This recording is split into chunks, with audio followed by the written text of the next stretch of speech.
In this video, we are going to look at what the Philosopher's Stone really is. If the Philosopher's Stone can turn ordinary metal into gold, why does it contain images related to astronomy? So what would this be? Let's see. These are all related images for Philosopher's Stone. What we usually see in these images is a white sun and a black sun behind it, which is supported by a crescent-shaped moon. Within the sun are three dots of different colors. These 3 points are connected to each other. But these stones are drawn as if they are in the sun. Notice that all the images here have something in common. Apart from the Philosopher's Stone, every other symbol ties this to God or to the wisdom that guides one to Him. According to Hindu Purana, Lord Vishnu is known by the name Adi Suryan, the primordial sun. That is, the first sun that came into existence for the creation of the universe. He is referred to as the Paramatma, which means the supreme soul or life force. His consort is goddess Lakshmi. The sacred text, Lakshmi Tantra, speaks of goddess Lakshmi.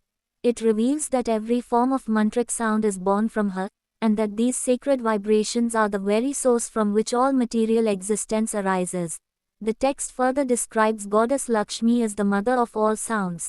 This primordial sound is said to be bound with both the power of wisdom and the power of action. The power of wisdom is identified as her consort, Lord Narayana. What this text ultimately conveys is a clear message: wisdom is inseparably bound to sound.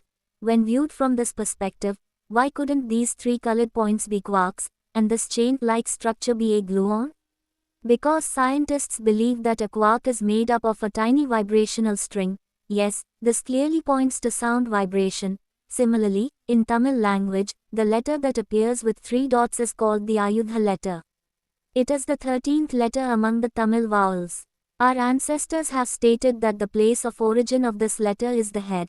In my view, a letter said to be born in the head represents knowledge.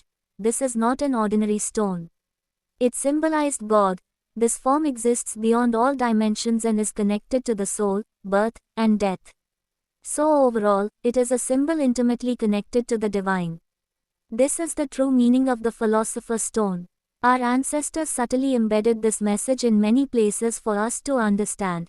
What is your opinion about this?